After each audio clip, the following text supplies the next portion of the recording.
রাজ্য রাজনীতির আরো একটি গুরুত্বপূর্ণ খবর। আজ শ্রীভূমিতে বিধাননগর পুরসভা নিয়ে বৈঠক তৃণমূলের এবং আজও বৈঠকে থাকছেন না সব্যসাচী দত্ত।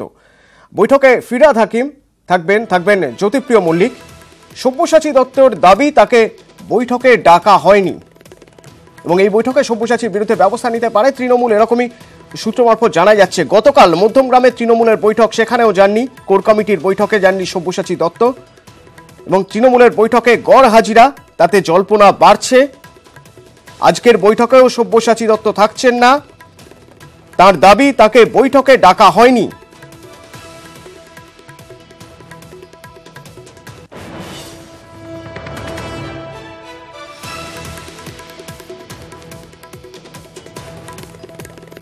অনুপ চক্রবর্তী প্রতিনিধি আমাদের সঙ্গে এই মুহূর্তে টেলিফোনে রয়েছেন। অনুপ, সব্যসাচী দত্ত আজকের বৈঠকেও যাচ্ছেন না, যা ঘিরে জল্পনা বাড়ছে, সেক্ষেত্রে কি দাবি তার?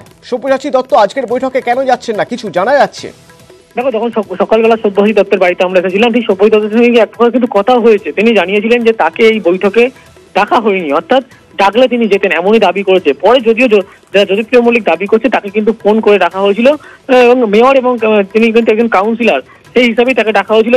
মিটিংয়ে কিন্তু মূলত ফিরহাদ হাকিম যেমন থাকবেন, তার পাশাপাশি জেলার যিনি পর্যবেক্ষক অর্থাৎ জ্যোতিপ্রিয় মল্লিক, তিনিও কিন্তু থাকবেন। সুজিত বসু ছাড়া 41 জন যারা কাউন্সিলর, প্রত্যেকে কিন্তু ডাকা হয়েছে, এমনই দাবি। যদিও এখনো পর্যন্ত জানা যাচ্ছে সব্যসাচী দত্ত তিনি জানাচ্ছেন তাকে কিন্তু দলের পক্ষ থেকে বা এই মিটিংয়ে আসার ক্ষেত্রে কোনো রকম ফোন করে জানানো হয়নি বা কোনোভাবে আমন্ত্রণ করা হয়নি, সেই কারণে তিনি যাচ্ছেন না।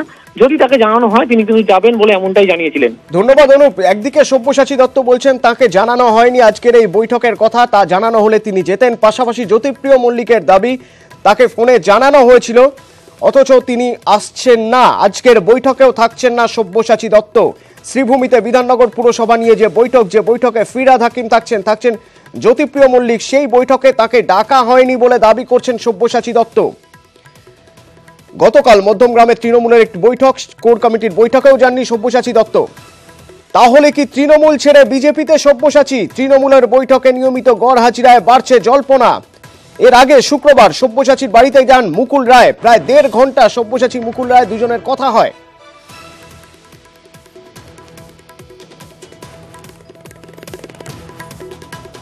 এরপর গতকাল মধ্যমগ্রামে তৃণমূলের বৈঠক, কোর কমিটির বৈঠকে যাননি সব্যসাচী দত্ত এবং আজকের বৈঠকেও সব্যসাচী থাকছেন না। শ্রীভূমিতে বিধাননগর পুরসভা নিয়ে তৃণমূলের যে বৈঠকে থাকবেন ফিরহাদ হাকিম, থাকবেন জ্যোতিপ্রিয় মল্লিক, তাকে এই বৈঠকে ডাকা হয়নি বলেই দাবি করছেন সব্যসাচী দত্ত। যদিও সব্যসাচী দত্তকে ডাকা হয়েছিল, ফোন করা হয়েছিল বলছেন জ্যোতিপ্রিয় মল্লিক। আবির ঘোষাল প্রতিনিধি আমাদের সঙ্গে এই মুহূর্তে রয়েছেন টেলিফোন লাইনে। আবির, সব্যসাচী দত্ত দাবি করছেন তাকে আজকের এই বৈঠকে ডাকা হয়নি, ডাকা হলে তিনি থাকতেন। জ্যোতিপ্রিয় মল্লিক কি বলছেন? দেখো, দলের জেলা সভাপতির বক্তব্য হচ্ছে যে সব্যসাচীকে গতকালই ফোন করে এই বৈঠকের ব্যাপারে জানিয়ে দেওয়া হয়েছে এবং যেহেতু তিনি বিধাননগর পৌরসভার মেয়র এবং একই সঙ্গে যেহেতু কাউন্সিলর এবং বাকি কাউন্সিলররা যেহেতু উপস্থিত থাকবেন, তাই কাউন্সিলরদেরকে তার সামনে মুখোমুখি হয়ে তাদের কি সিদ্ধান্ত সেটা জানাতে বলা হয়েছে।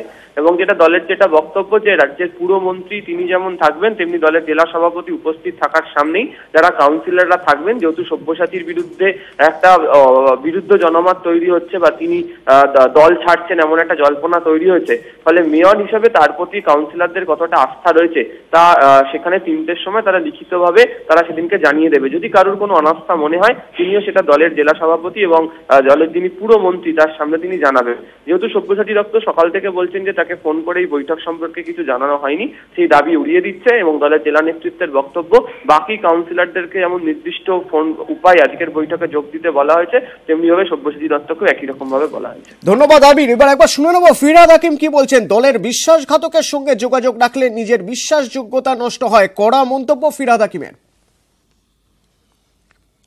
যখন কেউ একটা অন্য দলে চলে যায়, ইলেকশন আসে, তখন তার সাথে যদি আমি এই দলের কমিটেড সৈনিক হই, তাহলে অন্য দলের সৈনিকের সাথে যদি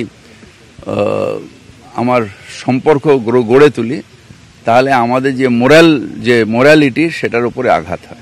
ইন্ডিয়া পাকিস্তানের লড়াই হচ্ছে, যদি পাকিস্তানের সৈনিকের সাথে ইন্ডিয়ার সৈনিক গল্প করে, তাহলে তাদের কি আর তারপরে গুলি চালানোর মতন সাহস থাকে? সেই রকম একটা রাজনৈতিক দলের কর্মী সে যখন চলে গেছে, যখন আমাদের সাথে বিট্রে করেছে, তখন তার সাথে বন্ধুত্ব রাখা মানে নিজেদের দলে নিজের মোরালিটিটাকে নষ্ট করা। নিজের যে কমিটমেন্ট টু দি পার্টি সেটাকে নষ্ট করে।